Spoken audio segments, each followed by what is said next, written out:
Brilliance Audio presents Finn by Melody Ann, performed by Terry Clark Linden. Joseph Anderson wasn't a man who lived with regrets. He'd enjoyed a blessed life with family and friends, and even if there had been bumps in the road along the way, he figured that was all just a part of who he was today. He was in the prime of his life, in his humble opinion. He didn't care that his hair and beard had gone white many years earlier. He didn't care that his smooth skin had become wrinkled, and he didn't care that it took him a few extra seconds to rise from his favorite easy chair in his den after having a drink of fine scotch and possibly sneaking a few puffs from his favorite cigar. Age was just a number, and it wasn't something that would define him or slow him down. There was still a lot of life to live, and he wasn't going to waste a single moment of time. Right now, he was sitting back in his favorite chair, a smile on his lips. Family. At the end of the day, it all came down to family.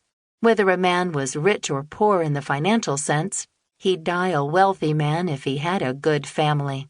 Maybe there had been a time or two in Joseph's life he'd, helped his family along. And maybe, just maybe, they might have called that meddling. But to date, he hadn't steered a single one of his children or nieces and nephews wrong. And he'd even been kind enough to help some of his friends out in expanding their beautiful families. That was commitment, in his humble opinion.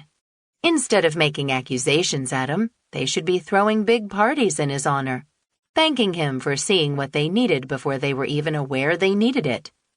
But a man didn't do what he did to be praised. He did it because he loved big time.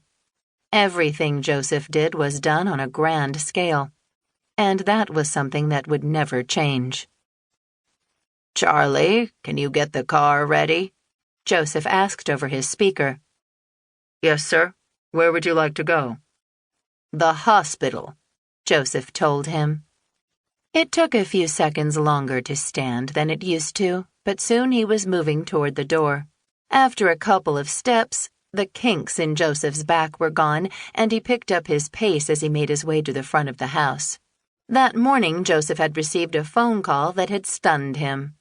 It took a lot to surprise a man who'd lived many lifetimes in his short years on this earth, but this call had at first shocked him, and then brought him immense pleasure after he'd sat there for a while, basking in the news he'd been given. Joseph had nearly hung up the phone when no one had answered his hello, but something in him told him to wait. Then she'd spoken. He hadn't recognized her voice. Why would he have? It had been over 30 years since he'd last seen her. Sandra Anderson. She'd been married to his awful uncle, Nielsen Anderson, who had faked his own death, then run away like the coward he'd been his entire life. Joseph hadn't expected to ever hear from his uncle's wife again. She'd come many years before, a baby in her arms, and then she'd disappeared into the night. Joseph had used his unlimited resources trying to find her, but it had done no good. She'd vanished without a trace. Now, over 30 years later, she was back. And sadly, she was dying. And one of her last requests was to speak to Joseph.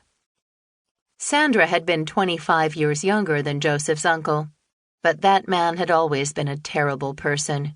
After faking his own death, he'd waited for his wife and infant son to collect the insurance money. Then he'd grabbed her up and whisked her away to South America, where he'd had 4 more children with her. Once her husband had died, Sandra had scrimped and saved and brought her children back to Seattle, but she'd been ashamed of the money she'd stolen from Joseph many years before.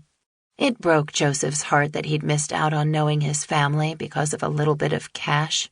Money came and went, but family was forever.